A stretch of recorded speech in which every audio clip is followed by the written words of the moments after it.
given ad blocking companies don't necessarily have a tradition and pedigree of sort of playing a central role in delivering advertising to the consumer, do you think that they have the right now to determine what acceptable ads are? I think that, I mean, whether or not they have a right to, I mean, obviously there are lots of people who would define whether or not they have a right to do something, right? So if we think about, if we wind back the years and think about desktop circa 2006, and the web was overrun with pop-unders and pop-ups and all kinds of horrible, obsequious ways of trying to reach consumers. Now, it wasn't regulation that stopped that from propagating further. It wasn't the IAB. It wasn't anybody, in fact, other than Google and various others installing pop-up blockers into their browsers. So in effect, your first, real significant ad blocking business was Google as an advertising company. And they decided to do that because they had direct access to consumers and they understood their needs at that particular time.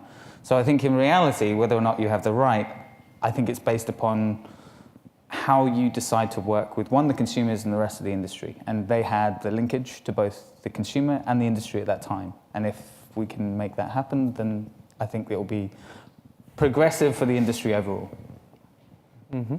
That's a good example, but let me suggest there's a difference between the browser doing it on behalf of the user and the network doing it.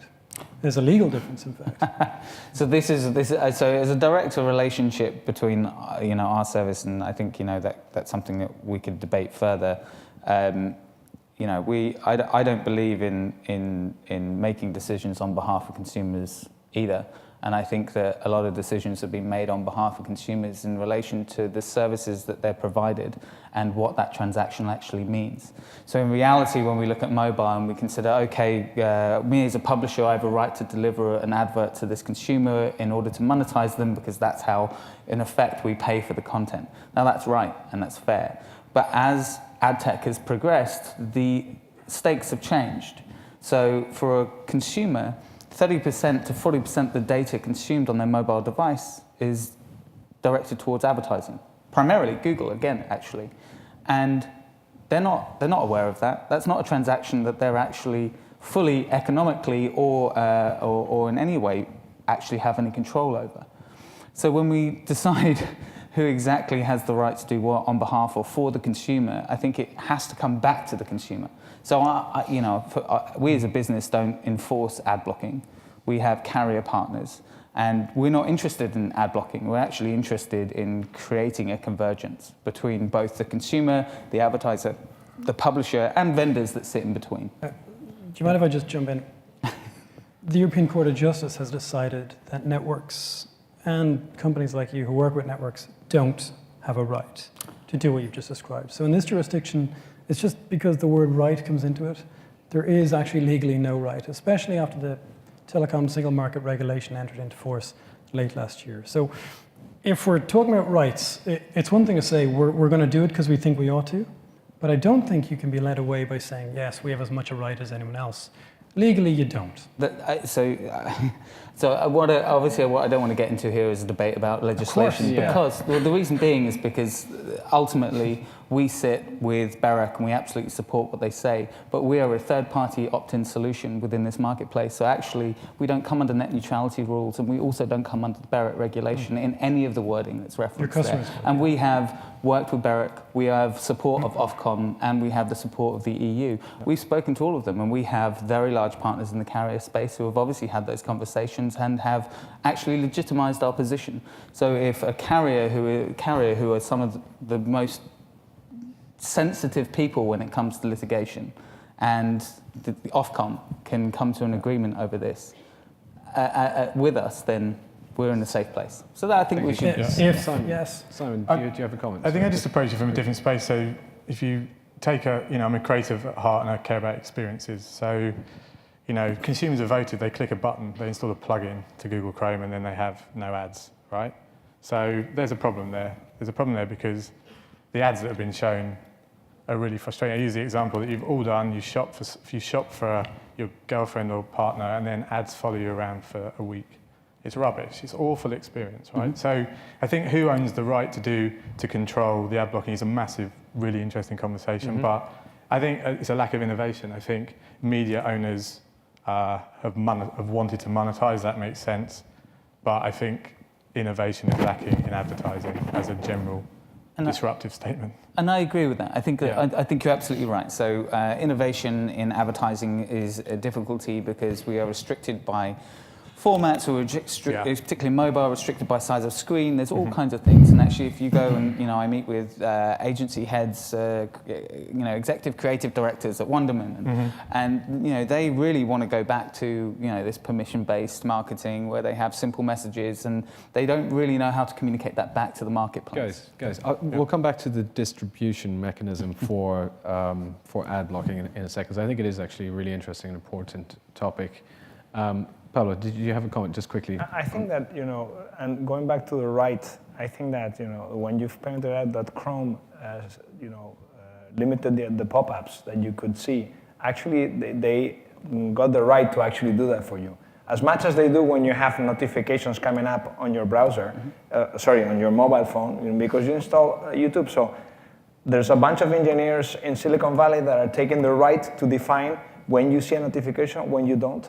And Google, and I've been on that side, tells you if you can run an ad or not, because, for example, they've got limitations on alcohol policy, pharmaceutical policy, healthcare policies, anything, gambling, and they decide what you get to see. And it's a guy, a policy team in San Francisco that rules over what type of advertising people that are using Google products can see. So I think that, in a globalized world in which governments have no say on how this is happening, on what you access, there's very limited things we can do from that side. Now, let's go to the other part, which is around the consumers. You're talking about innovation. The problem is that we are going towards a programmatic era in which we have to standardize formats across the board.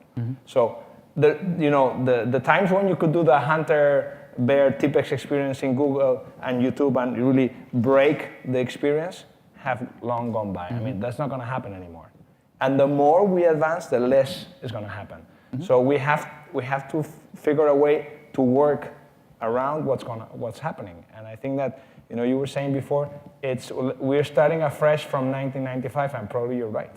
I mean, so now we have to think, okay, so how can we add value to a consumer? I don't think they're saying no to advertising in general, or to, I would say, not to brand messaging. Probably they're saying no to certain types of advertising. And maybe I think it would be very fruitful to discuss on the solutions, because I think we're pretty much aligned on the fact that we don't want to watch ads in general. Okay. We are. I love that. Maybe a question to yourself, Johnny, because for me the European directive, whatever we want to call it, is interesting, simply because of the sort of dichotomy that exists, I think, between their thinking in relation, for example, to antitrust matters in the context of Google, versus what they have proposed in this latest. You're talking about GDPR, is it? Well, no, in the context of switch level blocking. So my question really is, there seems to be almost a somewhat hidden, inaccessible, perhaps not hidden, but inaccessible peripheral economy which exists between Google and the non-switch level blocking technology companies. It just seems, I'm a little baffled by the European Union stance. So, if I understand your question, I disagree with it. There was a famous case, in as much as cases can be famous, the Sabam case. And in this case, ISPs, network operators, said to the European Court, we couldn't possibly snoop on our users to find out if they're illegally downloading music, because that would breach their privacy. Right? So whenever ISPs want to do anything that might involve any type of sniffing of the packets going across their network, whatever the technology is, the court decision says you can't do that. And by the way, that's why you asked us to tell you. So the court isn't anti-technology. And actually this morning there was a decision from the ECJ on whether IP addresses could be logged by sites. And the court took a very sensible approach to that. if you're referring, or if part of what you're talking about is related to Privacy Shield and GDPR, next year, 2 years from now, 25th of May 2018, there is going to be a whole tsunami of regulation, part of the GDPR, that is going to sweep through this industry and do more damage to the status quo in a good way than ad blocking was already doing.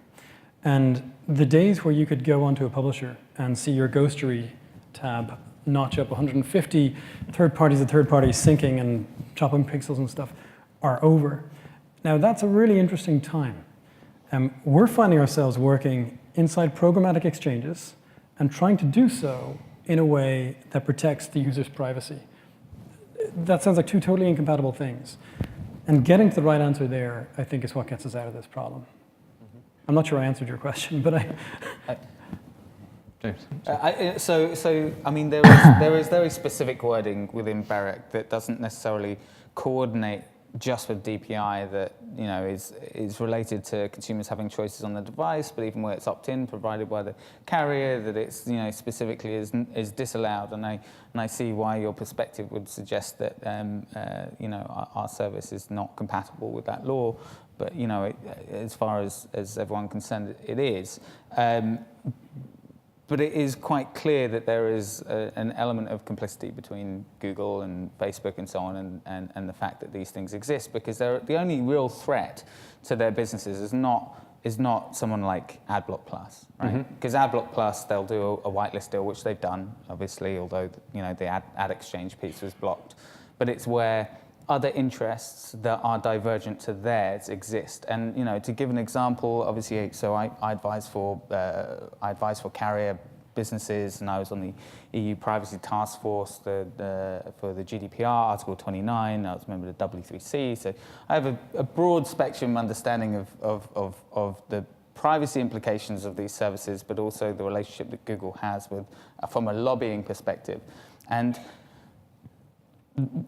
Google is in a position where they have started to close off, especially in mobile, the environments of advertising. Facebook are doing the same, and increasingly you see Verizon with a combination of AOL creating walled gardens as well. And this is a nightmare for consumers in certain respects in relation to how they can get consistent services. It can be a nightmare for advertisers and publishers, where they have to deal with different environments and different types of audiences. But ultimately, it comes down to bigger powers at play that all have vested interests in specific types of access. And that's the reality. And that's what we're having to deal with. And the problem for publishers is they're being buffeted in the wind of these basically power plays that exist between these types of organizations. So exactly in that context, companies like Vungle, Simon, you seem to have sort of, you've risen above the noise to a degree, and your mandate is very much sort of to deliver advertising in an environment where ad blocking is not such an issue, or is it? No, I don't think it is. So, I mean, firstly, on mobile you can opt out, right? Apple have a advertising identifier, and so does Android, so does Windows. So you can actually opt out of seeing ads physically on the device, which is an important point. But secondly, I think placement's really important. Again, I'm going to talk about user experience here, but when you see a Vungle ad, you choose to see an ad. So the context is you're playing a game, for example, You Die. You can either buy an in-app purchase, so a new series of lives, or you can watch a video and an interactive experience in return for some free. So there's a value exchange and reward piece there. But some people say on a brand connotation that's a bribe. Well, I would argue that on mobile with third-party tracking, you can look at the lifetime value of people, and you can correlate what you pay for eyeballs or a download of an app, for example, and you can correlate it back to being a value. Interesting. Pablo, as somebody who runs a consultancy, do you sort of take a similar view? Or? I would like to go back to the crisis of the commons, because if in fact there was a crisis of the commons, that has led to the emergence of ad blockers, now the crisis of the commons is on the other side. Because now for publishers, taking a stance against ad blocking, you pay the price by yourself, because everyone is going to piggyback on the fact that you, for example, you choose to block someone that is using ad blockers. So that's part of the equation that I was actually not very happy about, because when you ask people, would you like to block ads? Most people would say yes, I want, And when you ask them, would you pay for content, they say no. So, you know, there's a dilemma for any publisher, because in reality, there's no way out. So right now, when I think about workarounds, and I think there's another issue around Chrome, for example. It's funny that in Chrome I can get a plugin for my PC, but I don't have a Chrome browser that actually blocks ads. So if I want to block ads, I have to download the AdBlock Plus browser and substitute the Chrome browser in my mobile, which is kind of like, I don't understand really what's going on. It seems like Google plays double, you know? So a few things going on here. First, what we're seeing, it's probably a slow thing, but more and more browsers, bit by bit, are turning up that have blocking by default. And the one owned by Alibaba, UC browser, you know, hundreds of millions of people are using it. That blocks ads by default on mobile. So again, winter is coming. But on this question about whether you should turn people who block away, I wouldn't suggest that you should, right? And I remember, I used to work at the Irish Times, I remember wrestling with the paywall debacle. Now, there's a new paywall strategy at that paper. I hope it's doing well. But very, very few publishers managed to make a success of paywalls. There's, you know, nervous tittering in the audience. What the agencies and the IAB have said, one of the things that has not been useful that they've said has been, you publishers should go figure out ad blocking by turning away everyone who's using a blocker. That's easy for any non-publisher to say.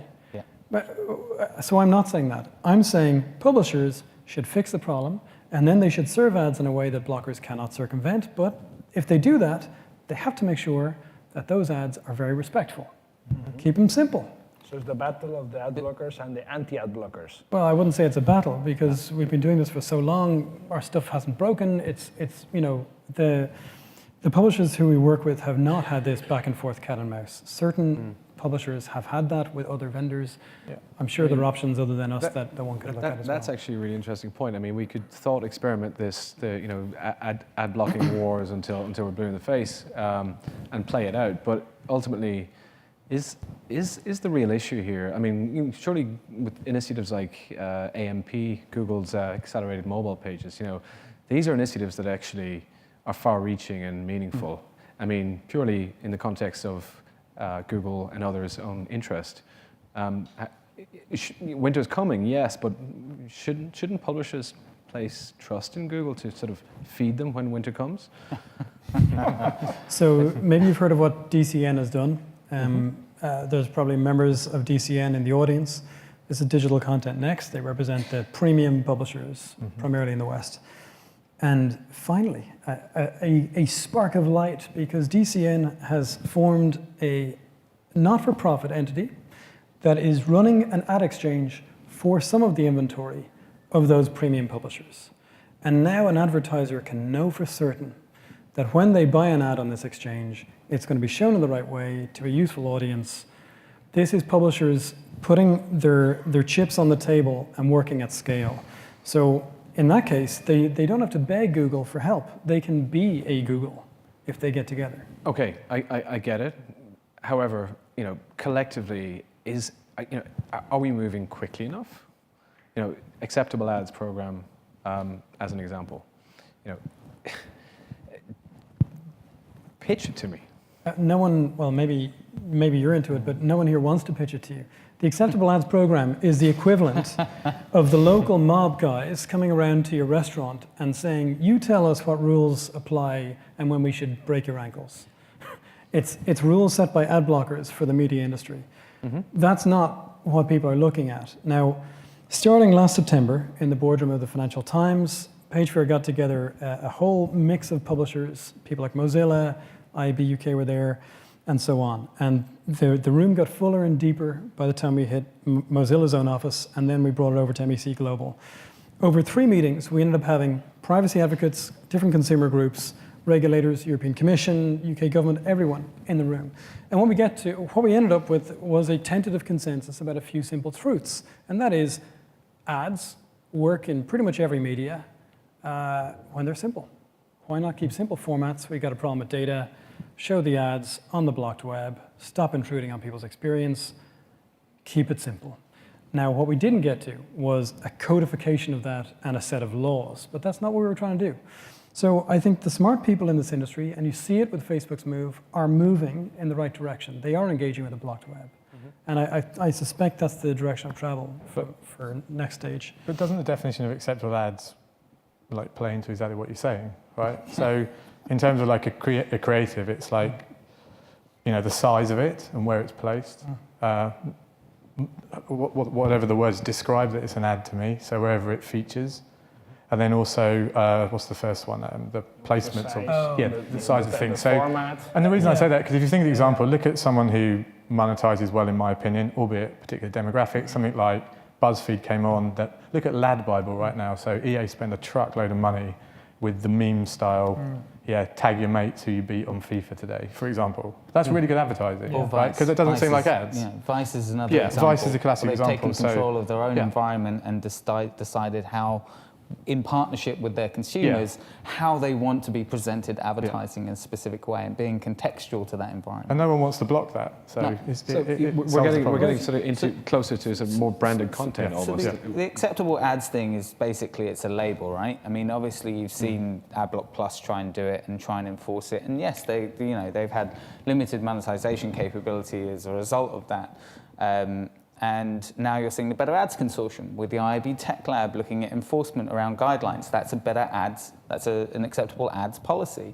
The fact is it comes back down to who gets to decide. Now, the appetite for ad insertion, very, very low, as Rob Norman has obviously very clearly stated on behalf of Group M. And the confidence in the anti-ad blocking solution is very low from an investor perspective. Publicly in terms of investment, it's less than $50 million against a apparent serviceable market of $20 billion. So that's a challenge, right? And that means that we haven't gotten to the right solution yet. We haven't had the right discussion today. So there's obviously work to be done. I think the consideration of context in relation to human considerations is the most important thing. But in reality, when it comes down to enforcement, that's again a service issue.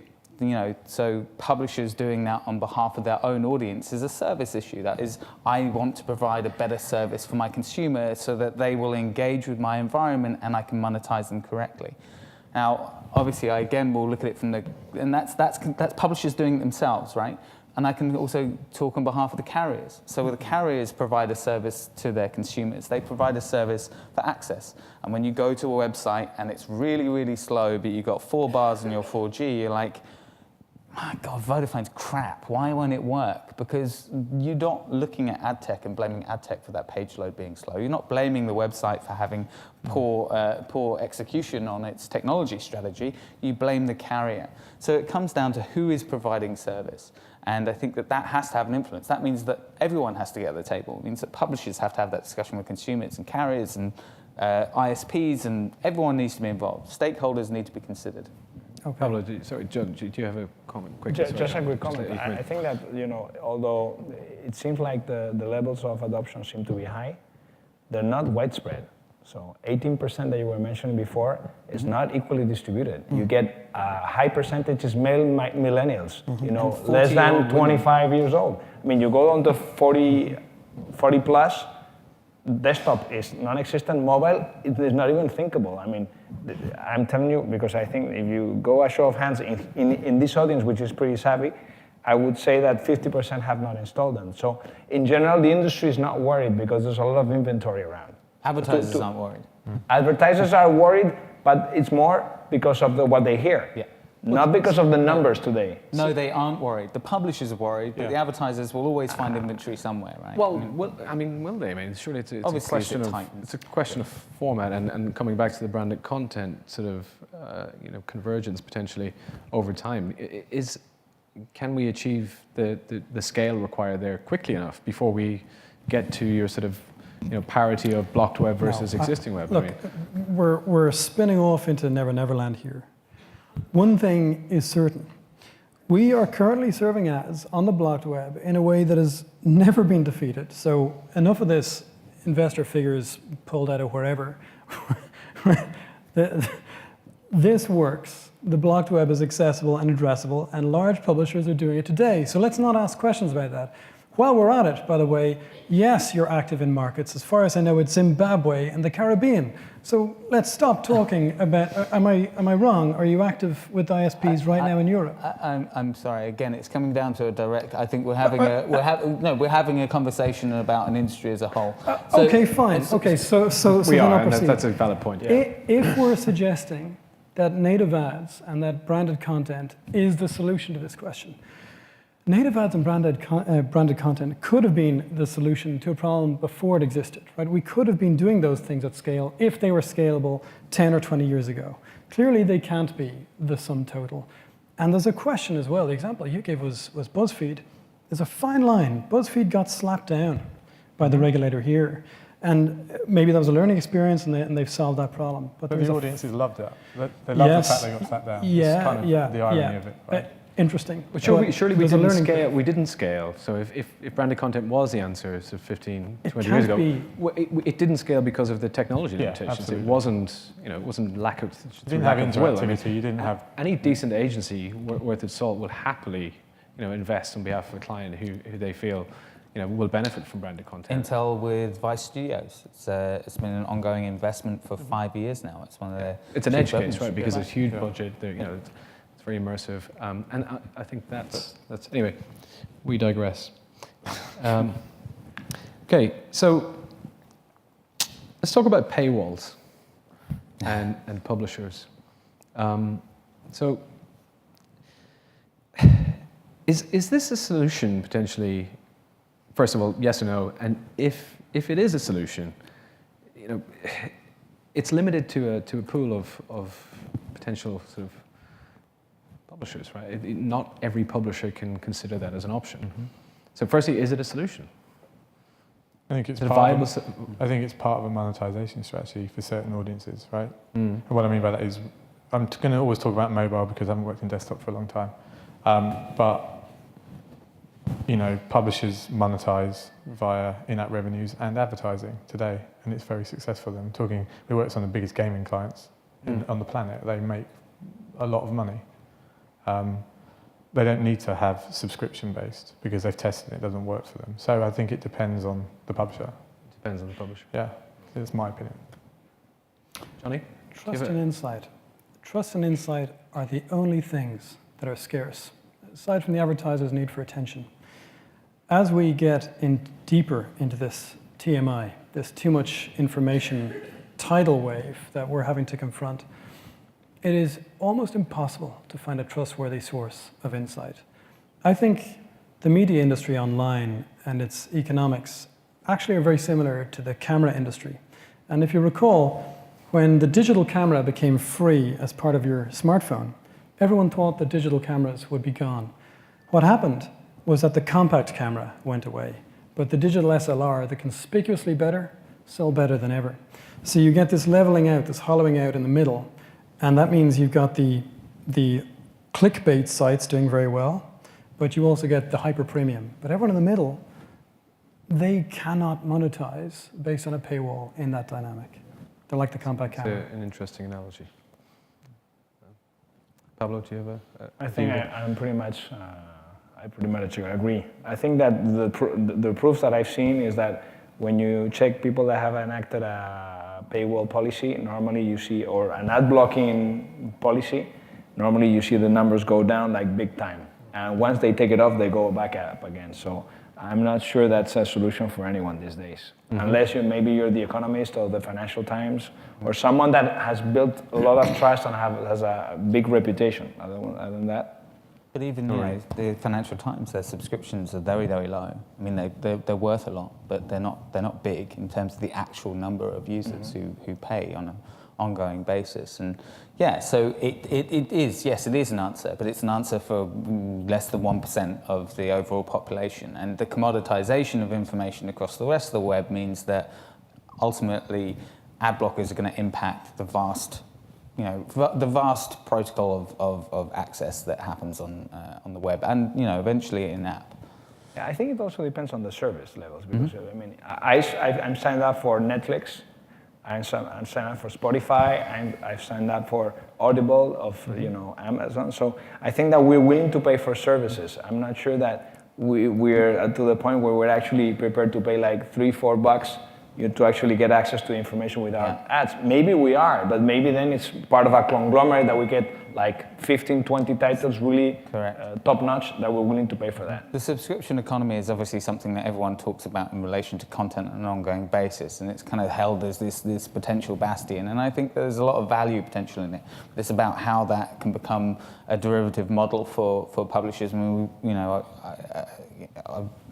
was at News Corp and Newsint and all these places at times when we were experimenting with paywalls and we were looking at various types of monetization, and everything's been explored at one point or another or tested, and it's really, unfortunately, feedback is often very low, but that's also comes as part of the publishers need to monetize as quickly as they have in digital because they do not move as quickly as the rest of the industry, and therefore they are constantly under pressure, and they see money leaking out. $20 billion gone from the news industry in the past 5 years from press. 20 billion just. Do you think is there a leading light there, perhaps in the field of blockchain technology, micropayment that can help? We've been waiting since the 60s. Ted Nelson, the guy who invented hypertext, had this idea called Xanadu, that as you traveled, a beautiful idea, as you travel link to link, you'd kind of bleed little credits to people. You can be optimistic maybe about Brave, Brendan Eich's project. This is a smart guy, he invented JavaScript, he co-founded Mozilla, good guy. But every few years we get a white knight who we hope is going to make micropayments work. One thing we know for sure is that ads pay content producers' salaries today. That's the only thing we know. Yeah, I think that blockchain has enormous possibilities, but there are two points of access, right? How do you get revenue in? How do you get revenue out? And what does that represent to the consumer as a service? And I think that whilst blockchain has huge potential value in the publishing and the content owner industry as it relates to content rights, as well as to subscription, as well as to ongoing payment models, but it's about having enough scale and making it easy enough for consumers to access it. And there are lots of people working on that. Brendan, nice guy, one of them, but obviously he's a little skewy on how he's implementing that. I think that there are other models that are coming forward, and micropayments is something that people have experimented with over a long period of time. The problem is it's never truly a micropayment. It's 25 cents, 50 cents, and then you really have to think about what is the value of this piece of content to me. Is it worth 50 cents? Well, I mean, irrespective of whether there is a bright future in that context. I mean, do we believe that millennials, Generation Y, Z, whatever, will ultimately, understand the value exchange that needs to happen? You need to pay for content because you need to pay for people to produce good content. That's not well understood today. I don't think there's anything we can do for that, because I think we're looking at it with a perspective of people that are 35 and above who have at some point bought newspapers and think that content is worth something. But these guys have been born to pay nothing for most of the things they find online. So it's like saying, oh, now you have to pay for the air you're breathing. I was like, I never paid for the air. Why would I pay for it? So I don't think that millennials have any solution from that perspective. Unless they see that it's a service. So it's an access. I wouldn't say they pay for property, they will pay for access. And then the key thing is who finds the magic key to unlock that. But I'm pretty sure I have some difficulty seeing that. Right. But I do find, and going back to branded content, when I'm thinking about this issue, I mean, Google is very happy because the more ad blocking there is, because their ad blockers are not blocking search ads, they're going to make a fortune because each contact is going to be much more valuable. Although I don't know where the CPAs will go, but... Sorry, go ahead. So I was just going to say, I think, look at some of the kids and what they use. So the Snapchats, the WeChats in Asia, they pay for content. They just pay for different types of content, right? Yeah. Like emojis and all manner of things I can't even understand. But I mean, but we do all pay for content. I like your point before. I subscribe to The Guardian, have to say that because I'm in this building, but it's true. Spotify, Sky TV package, Netflix, I go to the cinema. So we pay for content, right? It's just finding the people. But nobody visits any publisher's website to have a discussion about how that publisher can pay to sustain itself. That's not what they're there for. And if you want to negotiate person by person with every person who comes to your site, Good luck with that. good luck, right? That's never going to work. So, But I do think, actually, back to your point and talking about millennials, is actually the content that they look for typically isn't on the sites that we're talking about, whether it's the Guardian or whatever. But when you start looking about how they interact with content in the long tail, when you look at how they derive value from video blogging, right? I mean, particularly when we think about YouTube stars, and actually it has genuine value. They look for information. They look for people either that are aspirational or think like them or provide services directly for it. And where there is a transactional, especially in video, right, where people really engage with that stuff, and they, just have to see like the YouTube arena, the stands that happen now. It's insane. There is genuine value to be derived there, and they're monetizing in completely new and different ways. Whether that's something that's open, obviously, to traditional content publishers, I don't know. But Why not, though? Why not? Well, I'm saying I don't know. Oh, right. No, but I there's no reason why not. But it does require a fundamental shift in business practices, and that's the real challenge: is how do you alter an entire industry of 150 years, to see a new way of interacting with audiences. Sure. I think there's one point that we're missing, or 2 points that we're missing. One of them is that many brands that we are using today that are power brands have come from user experience that is excellence. It's excellent. So I think that what ad blocking is also doing is forcing brands and companies to rethink very well. What is the user experience I need to guarantee for our users to be real ambassadors of my brand, so that I don't have to spend the money advertising and shouting. So I think that's a fundamental shift, and that's going to put a lot of pressure. And I always say that digital puts a lot of pressure in good marketing, because if you're not doing the good job, it's going to show. So I think that's part of it.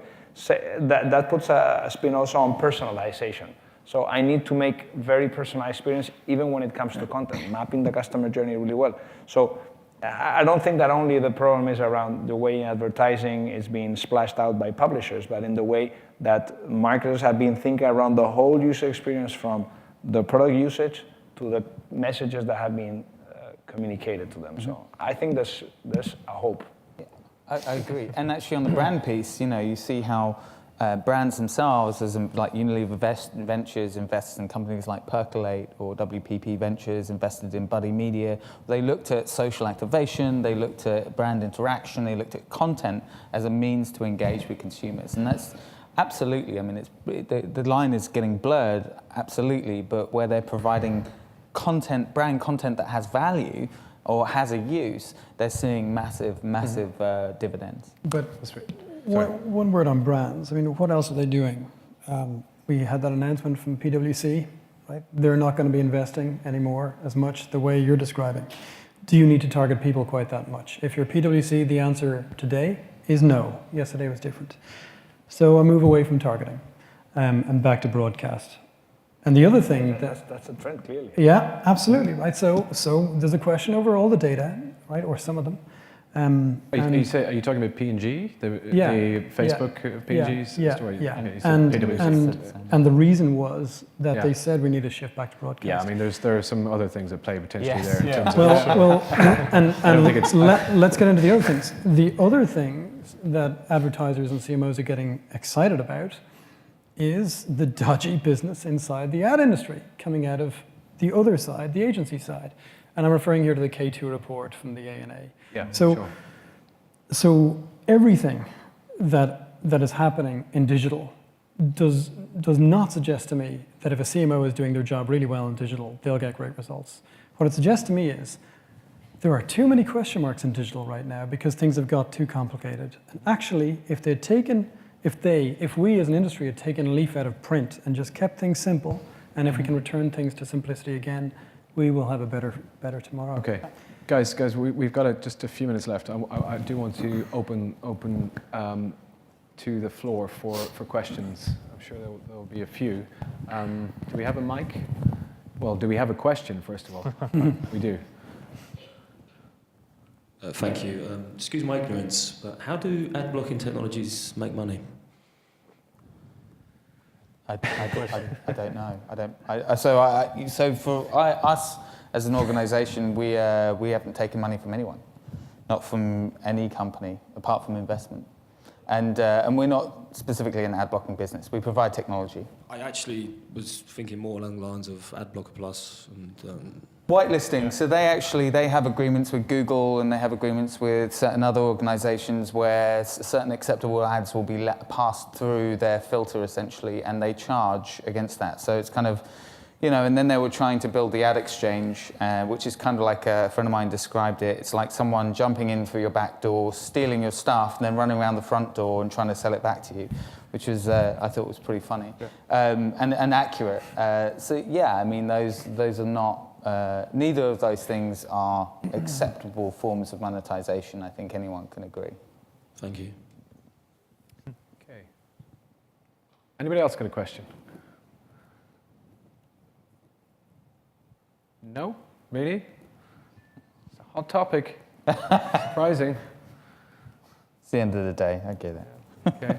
Oh well. Gentlemen, that leaves for me to thank you very much for coming and joining the panel today. I think it was a useful discussion. See you next time. Thank you. Thank you.